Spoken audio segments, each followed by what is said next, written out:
Proverbs 26 in Tagalog.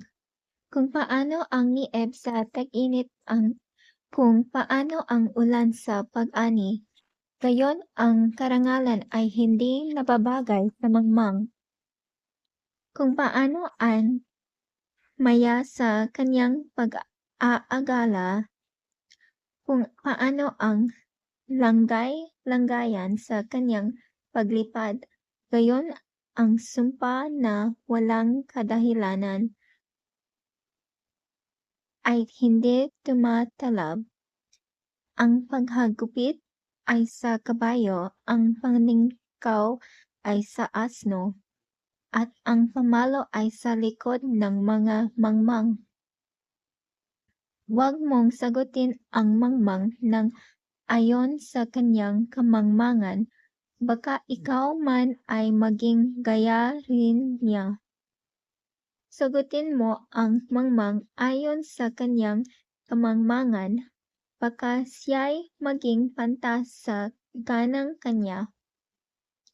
Siyang nagsusugo ng pasugo sa pamamagitan ng kamay ng mangmang, naghihiwalay ng kanyang mga paa at umiinom sa karsiraan.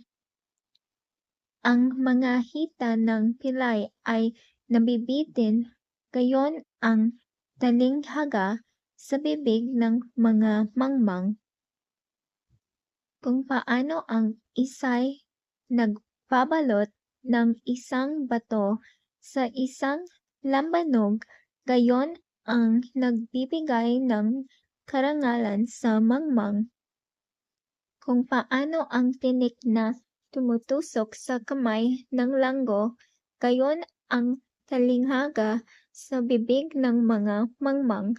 Kung paano ang mamamana sumusugat sa lahat, gayon ang umupa sa mangmang at umuupa sa pagayon-gayon. Kung paano ang aso na bumabalik sa kanyang suka, gayon ang mangmang na umuulit ng kanyang kamangmangan. Nakikita mo ba ang taong pantas sa ganang kanyang sarili? May higit na pag-asa sa mangmang kaysa sa kanya. Sinabi ng tamad, may leon sa daan. Isang leon ay nasa mga lansangan, kung paano ang pintuan ay pumipihit sa kanyang bisagra, gayon ang tamad sa kanyang higaan. Idinadampot ng tamad ang kanyang kamay sa pinggan, napapagod siyang dalhin uli sa kanyang bibig.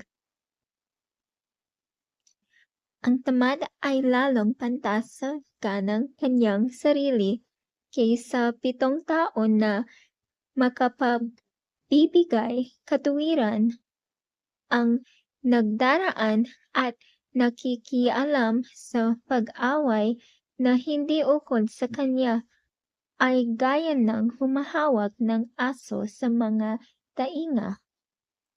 Kung paano ang taong ulol na naghahagis ng mga dupong na apoy, mga pana at kamatayan. Gayon ang tao na nagdadaya sa kanyang kapwa at nagsasabi, hindi ko ba ginagawa sa paglilibang, sapagkat sa kakulangan ng gatong ay namamatay ang apoy, at kung saan walang mapaghatid dumapit ay tumitigil ang pagkakaalit. Kung paano ang mga uling sa mga baga at ang kahoy sa apoy, gayon ang taong madaldal na nagpapanigas ng pagkakaalit. Ang mga salita ng mapaghatid dumapit ay parang mga masarap na subo at nagsisibaba sa mga pinakaloob na bahagi ng tiyan. Mga mapusok na labi at masamang puso ay parang sisidlang lupa na nababalot ng dumi ng pilak. Ang nagtatanim ay nagpapakunwari ng kanyang mga labi, ngunit siya'y naglalagay ng pagdaraya sa loob niya.